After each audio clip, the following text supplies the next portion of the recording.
4월 6일 화요일 새벽 말씀입니다. 오늘 우리에게 주시는 하나님의 말씀은 시편 50편 말씀입니다. 시편 50편 말씀 중에 1절과 2절 그리고 마지막 22절과 23절 읽겠습니다. 1절입니다. 전능하신 이 여호와 하나님께서 말씀하사 해 돋는 데서부터 지는 데까지 세상을 부르셨도다. 온전히 아름다운 시온에서 하나님이 빛을 비추셨도다.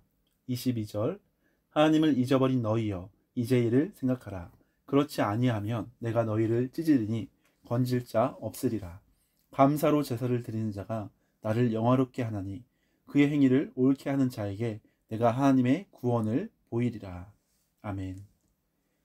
사회학자들의 분석에 따르면 1950년대 지구촌 사람들에게 필요한 생필품은 겨우 72가지였다고 합니다. 72개. 절대 필요한 필수품은 18개였다고 합니다. 그런데 2000년대를 살아가고 있는 요즘 우리 현대인들의 생필품은 500가지 이상이고 꼭 필요한 물품만도 50가지가 최소한 넘는다고 합니다. 필요한 생필품을 더 많이 누리며 풍요롭게 살고 있는 현대인들이 과연 1950년대 사람들보다 훨씬 더 행복하고 감사하며 지내고 있습니까? 유대인들의 지혜서인 탈무드를 보면 이런 말이 있습니다. 세상에서 가장 지혜로운 사람은 배우는 사람이고 세상에서 가장 행복한 사람은 감사하며 사는 사람이다. 세상에서 가장 지혜로운 사람은 배우는 사람이고 세상에서 가장 행복한 사람은 감사하며 사는 사람이다. 우리는 어떤 조건 때문에 행복해서 감사한 것이 아닙니다. 감사하기 때문에 행복하게 살아갈 수가 있습니다. 칼 힐티라는 유명한 사상가도 그의 행복론이라는 책에서 행복의 첫 번째 조건을 감사로 꼽았습니다. 그러면서 이런 말을 합니다. 감사하라. 그러면 젊어진다. 감사하라. 그러면 발전한다. 감사하라. 그러면 기쁨이 있다. 지극히 작은 일에도 당연히 여기지 않고 감사히 여기는 사람이 무의미한 하루하루를 살아가는 것이 아니라 행복한 일상을 살아낼 수가 있습니다. 감사는 분명히 행복의 문을 여는 열쇠라고 생각할 수 있습니다. 여러분은 오늘 새로운 하루를 시작하면서 얼마나 감사한 마음으로 출발하고 있습니까? 성경에서는 더더욱 이 감사가 하나님의 뜻임을 분명히 말씀해 줍니다. 데살로니가전서 5장 18절에 이렇게 말씀합니다. 범사에 감사하라. 이것이 그리스도 예수 안에서 너희를 향하신 하나님의 뜻이니라. 범사, 모든 일에 감사하라고 말씀합니다. 감사는 기억이고 고백입니다. 하나님의 크신 은혜를 기억하는 사람이 참으로 감사할 수 있습니다. 그런 의미에서 감사하며 살아가는 사람이 참으로 믿음의 사람이라고 생각합니다. 그래서 믿음과 감사는 비례할 수밖에 없습니다. 오늘 시편 50편 본문에서도 하나님께서 사람의 마음의 중심을 보시는데 그 기준이 감사라고 하십니다. 오늘 본문은 아삽이 지은 시입니다. 시편 150편 중에 73편 정도가 이 73편 정도를 가장 많은 시를 기록한 다윗이 지었다고 보고 있습니다. 그리고 그 다음으로 많이 기록한 사람이 바로 아삽입니다. 아삽은 시편 50편을 포함해서 총 12개의 시를 12편의 시편을 기록한 것으로 보입니다. 아삽은 다윗 왕 시대에 손꼽히는 찬양 대장입니다. 그래서 귀하게 쓰임 받았을 뿐만 아니라 역대하 29장 30절에 가면 선견자 아삽이라고 나옵니다. 단지 찬양하는 그런 사람을 넘어서서 선지자와 같이 하나님의 말씀을 듣고 증거하는 사람, 하나님의 말씀을 대언하는 사명을 감당했던 위대한 선견자였습니다. 이런 의미에서 그가 지은 시편, 이 50편은 우리가 더 새겨 들어야 할 하나님의 말씀인 줄로 믿습니다. 먼저 1절에 보면 이렇습니다. 전능하시니 여호와 하나님께서 말씀하사 해 돋는 데서부터 지는 데까지 세상을 부르셨도다. 온 천지 만물을 창조하시고 다스리시는 전능하신 하나님의 손길을 말씀합니다. 그리고 4절에 보면 하나님이 자기의 백성을 판결하시려고 위 하늘과 아래 땅에 선포하여 모든 백성들을 판결하시기 위해 심판하시기 위해 하나님 앞에 모두 다 모아놓은 그런 모습을 말씀합니다. 그리고 나서 8절에 그 모아놓은 모든 백성들에게 심판하시면서 이렇게 말씀합니다. 나는 내 재물 때문에 너를 책망하지는 아니하리니 내 번제가 항상 내 앞에 있음이로다. 무슨 말씀입니까? 하나님께서는 우리의 재물 때문에 책망하지 않는다고 하십니다. 우리의 예배 생활, 헌금 생활 이런 것으로 책망하지 않는다고 하십니다. 왜 그렇습니까? 늘 그런 모습들, 항상 내 앞에 예배하는 모습, 번제 드리는 모습, 재물 드리는 모습이 정성껏 그렇게 날마다 이루어지고 있다고, 그런 겉모습은 이루어지고 있다고 하기 때문입니다. 또 12절에 보면 세계와 거기에 충만한 것이 내 것이미로다, 이런 말씀을 합니다. 온 세상 만물이 모두 하나님의 소유이기 때문에 부족함이 없으십니다. 우리가 제사를 드리는 것, 재물을 드리는 것 전혀 하지 않아도 부족함이 없는 완전하신 분이십니다. 그런데 반면에 16절에 악인들에게 경고합니다. 16절, 악인에게는 하나님이 이르시되 내가 어찌하여 내 율례를 전하며 내 언약을 내 입에 두었느냐. 16절 이후로 악인의 악행에 대해서 말씀하시며 무섭게 심판하실 것을 예언하십니다. 그런데 우리가 생각해야 할 것이 있습니다. 지금 본문에 등장하는 악인은 하나님을 전혀 믿지 않는 세상 사람을 말하는 것이 아닙니다. 모두 다 하나님을 믿는 성도들을 대상으로 말씀하고 계십니다. 앞서 5절에 보면 이르시되 나의 성도들을 내 앞에 모으라. 그들은 제사로 나와 언약한 이들이니라 하시도다. 제사로 하나님과 언약한 성도들을 모으라고 하십니다. 제사로 언약한 이들은 동물의 피와 희생으로 이루어진 하나님과의 끊을 수 없는 언약 관계, 그의 신실한 백성들을 말씀합니다. 그런데 그들을 향해서 선인과 악인을 구별하고 계십니다. 그리고 이 악인들을 향해서 16절부터는 무서운 심판의 말씀을 하고 계십니다. 겉으로는 똑같이 하나님의 백성으로 성도로서 거룩하게 예배 생활을 잘하는 것 같고 헌금 생활을 열심히 드리는 것 같고 신앙 생활을 잘하는 것 같이 보이지만 주님께서는 그런 겉모습을 보시면서 판단하고 계신 것이 아닙니다. 22절에 보니까 이렇게 나옵니다.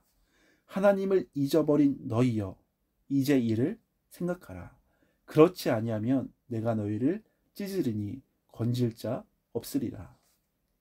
악인들을 향해 하나님을 잊어버린 너희여 라고 하십니다.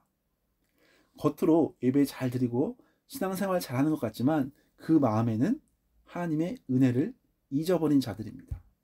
하나님의 크신 사랑을 잊어버리고 모르면서 지내는 사람들을 말합니다.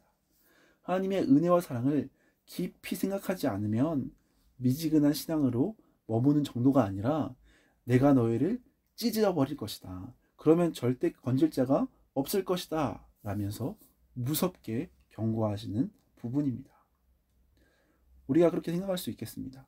아니 지금 교회도 열심히 다녔고 요즘 같은 코로나 시대에 유튜브 영상으로 좋은 예배, 좋은 설교 찾아다니며 열심히 들었고 또 헌금 생활도 직접 교회 가지 못하더라도 온라인 송금을 하며 잘 지냈는데 그것도 믿지 않는 악인들은 주변에 훨씬 더 많고 오히려 예수님 믿지 않는 사람들이 많은데 어떻게 믿는 사람들에게 이런 무서운 경고의 말씀을 하실 수 있습니까? 라고 생각할지 모르겠습니다.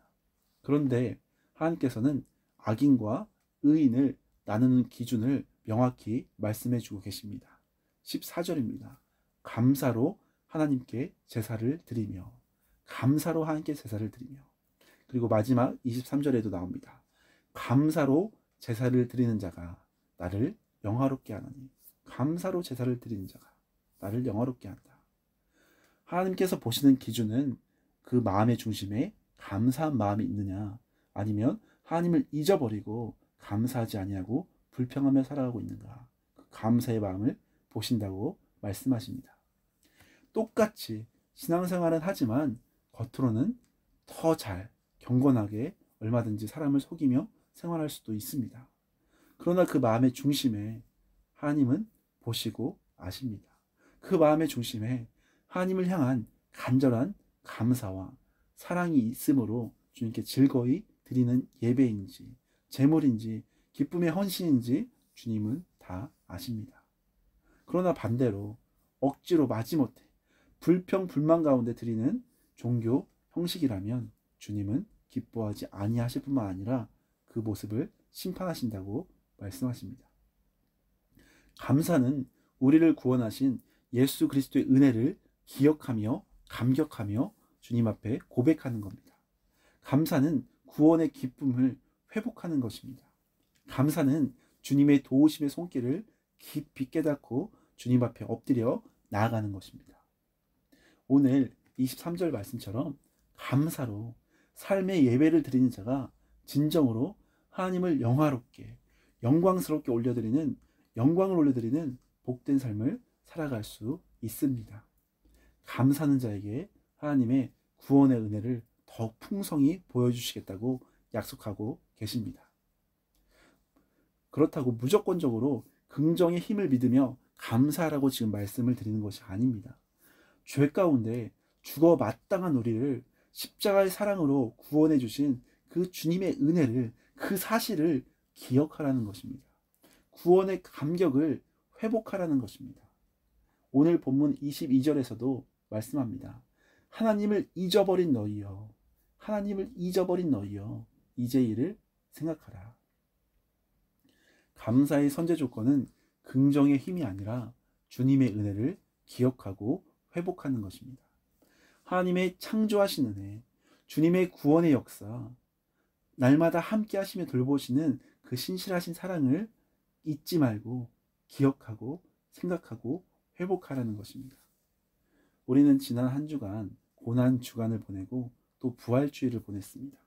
그것은 단지 1년에 한 차례 절기로 지키고 끝내는 것이 아니라 예수님의 십자가의 사랑, 그 부활의 은혜를 날마다 우리의 심령 가운데 간직하며 살아가는 것이 참된 그리스도인, 참된 감사의 삶, 믿음의 삶인 줄로 믿습니다. 이런 말이 있습니다. 하나님이 거하시는 두 곳이 있는데 하나는 천국이요, 다른 하나는 감사하는 마음이다. 하나님이 거하시는 곳, 두 곳이 있는데 하나는 천국이요, 다른 하나는 감사하는 마음이다. 때로는 우리 가운데 어렵고 환난당하고 시험당하는 그 고난의 현장 속에서 감사하기가 매우 힘겨울 때가 있습니다. 그러나 그런 상황 속에서도 우리를 끝까지 사랑하시는 그 구원의 손길을 바라보면서 감사의 눈으로 주님을 바라본다면 그 모든 상황들을 주님께서 은혜로 채우시고 선물과 같은, 정금과 같은 정말 풍성한 은혜로 변화시켜 주실 줄로 믿습니다. 감사는 하나님을 기쁘시게 하는 것입니다. 그러나 불평은 사탄을 기쁘게 할 뿐입니다. 사랑하는 여러분, 항상 감사하며 매일매일 행복하게 살아가시기를 간절히 소망합니다. 오늘은 일기예보로 말씀을 마무리하려고 합니다. 아침에 감사로 눈을 뜨면 그 생활은 맑음입니다. 감사의 햇살이 불평의 구름에 가려지면 그 생활은 흐림입니다. 그리고 그 불평이 연속되면 그 생활은 장마입니다. 오늘도 우리와 함께 하시는 주님의 은혜를 기억하면서 주님을 생각하면서 감사함으로 은혜 가득한 가장 눈부신 날, 가장 맑은 날, 가장 행복한 날 되시기를 예수님의 이름으로 간절히 축원합니다. 같이 기도하시겠습니다. 하나님 감사합니다. 날마다 감사가 회복하는 삶, 감사로 나아가는 마음, 날마다 주님의 은혜를 기억하며 감사가 터져나오는 구원의 감격에 충만한 행복한 삶이 될 수 있도록 주관하여 주시옵소서. 원망과 불평의 상황들이 아무리 우리 앞을 에워싼다 할지라도, 먹구름처럼 우리를 가린다 할지라도 그 모든 상황을 넘어 그 모든 것을 합력하여 선으로 변화시켜 주시는, 우리를 끝까지 십자가의 사랑으로 구원하시고 부활의 영광으로 인도하시는 예수 그리스도의 은혜를 기억하며 감사하며 주님과 날마다 행복한 복된 삶이 될 수 있도록 주관하여 주시옵소서. 주님, 날마다 부족한 인생길 가운데 찾아오셔서 감사가 터져나오는 인생, 감사가 충만한 인생, 감사로 주님 앞에 영광 올려드리는 삶의 예배, 삶의 제사, 삶의 향기로 주님께 온전히 올려드리게 하여 주시옵소서. 감사로 눈을 뜨고 감사로 하루하루를 살아가고 감사로 매 순간순간 고백하며 주께 나아가는 기쁨의 날 될 수 있도록 주관하여 주시옵소서. 날마다 우리 가운데 함께 하시며 감사와 행복으로 인도하시는 예수 그리스도의 이름으로 감사하며 기도드립니다. 아멘.